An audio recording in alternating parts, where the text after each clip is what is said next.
नागपुर के शीतकालीन सत्र को शुरुआती हुई है और उप मुख्यमंत्री देवेंद्र फडणवीस ने आज एक लेटर लिखा है उप मुख्यमंत्री अजित पवार को, जिससे पहले ही दिन राजनीतिक माहौल गर्मा गया है। हमारे साथ शिवसेना का मंत्री उदय सामंत जी है और उनसे हम जानने की कोशिश करेंगे कि जिस प्रकार नवाब मलिक, जिन पर देशद्रोह के आरोप लगे हुए हैं, वो फिलहाल बेल पर है। जब वो आज सत्र में आए, आज हमने देखा रूलिंग बेंच पर बैठे, उसके बाद बीजेपी पर कई सारी आलोचना हुई।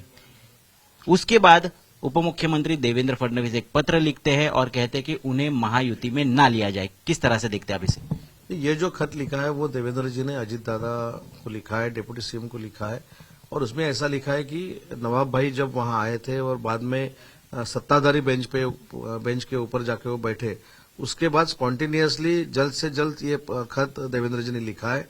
ऐसा कुछ नहीं है कि 8-10 दिन के बाद, आंदोलन होने के बाद लिखा है, 1 महीने के बाद लिखा है, 2 महीने के बाद लिखा है। उन्होंने आज आए, आज वो बैठे नवाब भाई, और उसके बाद त्वरित उन्होंने ये लेटर लिखा है। इसलिए मेरे ख्याल से तीनों जो लीडर है, एकनाथ जी शिंदे साहब है, देवेंद्र जी है और अजित दादा है, बैठ के जो सब्जेक्ट है वो सॉर्ट आउट कर सकते हैं।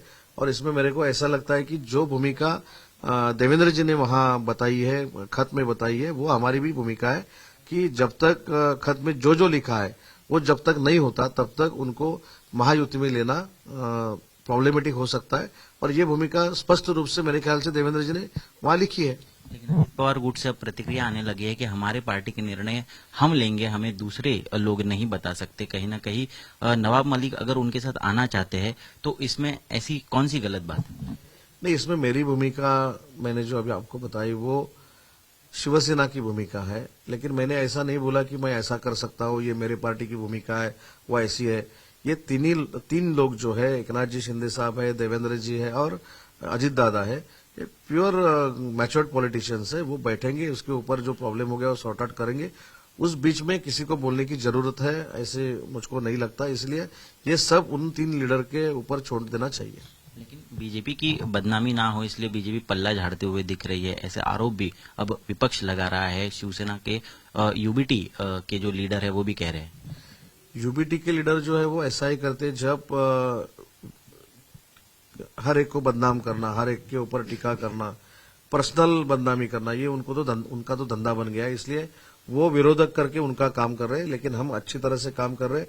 और ये जो 3 लीडर लोग हैं वो बैठेंगे और इसमें जो प्रॉब्लम हो सकता है आगे जाके वो सॉर्ट आउट करेंगे। लगता है आपको कि इस तरह से लेटर जाहिर तौर पर लिखने से कहीं ना कहीं महायुति में समन्वय जो है वो नहीं रहेगा या उसका अभाव देखने को मिल रहा है? उसको तो ऐसा नहीं लगता कि समन्वय में अभाव आएगा, क्योंकि क्या होता है कि जब सीक्रेसी में जाके हम बात करते हैं तो लोगों का उसके ऊपर विश्वास नहीं रहता।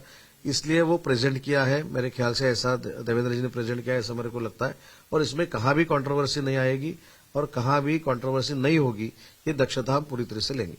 धन्यवाद हमसे बातचीत करने के लिए। तो ये थे उदय सामंत, जो कह रहे हैं कि हालांकि लेटर तो लिखा गया है, कहीं ना कहीं खटास तो नजर आ रही है, लेकिन समन्वय में अभाव आगे जाकर नहीं देखने को मिलेगा, ये दावा वो कर रहे हैं। कैमरा पर्सन सचिन सावंत के साथ ऋत्विक भालेकर, नागपुर, आज तक।